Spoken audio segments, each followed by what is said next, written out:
وہ جوان جو ہی پروان چڑھا ان فوان شباب آیا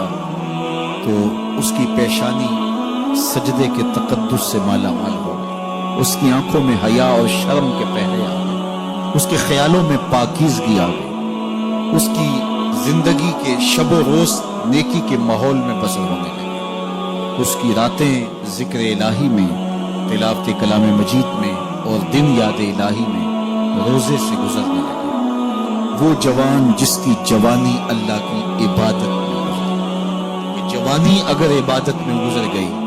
تو بڑھاپا تو پرنور ہے ہی۔ سب سے مشکل مرحلہ زندگی کا جوانی کا ہے۔ شیطان زیادہ ورغلاتا ہے کسی شخص کو جب وہ جوانی کے مرحلوں سے گزر رہا ہوتا ہے، تو جس کی جوانی خیریت کے ساتھ گزر گئی اور اس نے اپنی جوانی کے تقدس کو محفوظ رکھ کے منزل تک پہنچا لیا، اپنی عصمت کے جوہر کی حفاظت کی، اپنی آبرو کو لٹنے نہیں دیا، اپنی آنکھوں کی شرم و حیا پر پہرے بٹھائے اور آنکھ کو برباد نہیں ہونے دیا اور اپنی زندگی کے تقدس کا پہرا دیا،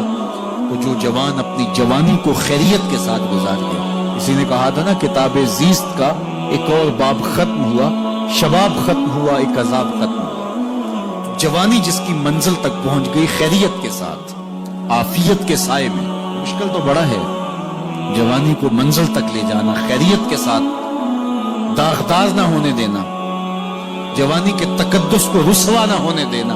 عصمت کے جوہر پہ کالک نہ لگنے دینا، خواہشات کو غالب نہ آنے دینا۔ آسان کام تو نہیں ہے، مشکل کام ہے، لیکن اگر کوئی مشکل کاٹ گیا، جوانی کے تھوڑے سے ایام میں گزار گیا، اللہ اکبر۔ حضرت شیخ ختلی کہتے ہیں، داتا گنج بخش علی حجویری علیہ رحمہ کے مرشد ہیں، الدنیا یوم ولنا فیہا صوم، وہ کہتے ہیں دنیا ایک دن ہے، ہم روزہ رکھ کے گزار رہے ہیں۔ تو روزہ رکھ کے سارا دن گزر ہی جاتا ہے، دوپہر بھی آتی ہے گزر جاتی ہے، اور عصر کا وقت بھی آتا ہے گزر جاتا ہے، کھانے کا وقت بھی آتا ہے، چائے کا وقت بھی آتا ہے، سب کچھ ہوتا ہے لیکن گزر جاتا ہے، افطار تک بندہ پہنچ جاتا ہے۔ جس نے زندگی روزے کی طرح گزار دی، جس نے جوانی روزہ رکھ کے گزار دی، خواہشات کو بے قابو نہیں ہونے دیا، مشکل کام تھا لیکن اس نے مشکل کام کر دکھایا۔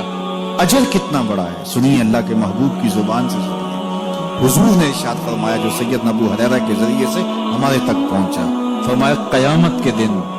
جب سورج کا رخ سیدھا ہوگا، زمین تانبے کی ہوگی، لوگ پسینے میں شرابور ہوں گے، کوئی ٹخنوں تک پسینے میں، کوئی گھٹنوں تک، کوئی کمر تک، کسی کو پسینے کی لگام دی جائے گی، اور وہ پسینہ ایسے نہیں ہوگا جس طرح یہ پسینہ ہے، اتنا گرم ہوگا۔ ابن رجب حنبلی کہتے ہیں اس پسینے کا ایک قطرہ اگر احد پہاڑ پہ ڈال دیا جائے تو وہ پگھل جائے، اتنا گرم ہوگا، بدبودار اتنا ہوگا، ایک قطرہ دنیا پہ ڈال دیا جائے، انسان کیا جانوروں کے دماغ بھی پھٹ جائے،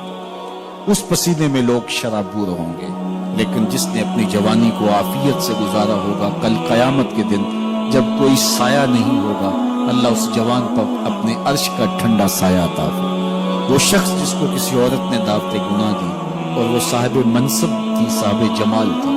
اور اس نے یہ کہہ کے یہ خواہش، یہ آرزو مسترد کر دی، انی خاف۔ اسی طرح کوئی عورت ہے تو اس نے اپنے تقدس کی حفاظت کی، اپنی آبرو پہ پہرا دیا اور کسی پیشکش کو ٹھکرا دیا، تو فرمایا قیامت کے دن جب کوئی سایہ نہیں ہوگا، اللہ اسے بھی اپنے عرش کا ٹھنڈا سایہ دے گا۔ کیسا سخت دن ہوگا، اور وہ کس اعزاز میں ہوگا، کس تکریم میں ہوگا۔ یہ تو 4 دن 10-20 سال ہیں، اور وہ 50,000 سال کا ایک دن۔ پھر اس کو اللہ کا شکر ادا کرنا ہوگا کہ اللہ تو نے کتنا کرم کیا میرے اوپر کہ میری جوانی خیریت اور عافیت سے گزری، اور آج اس کا تو کتنا بہتر صلہ مجھ کو دے۔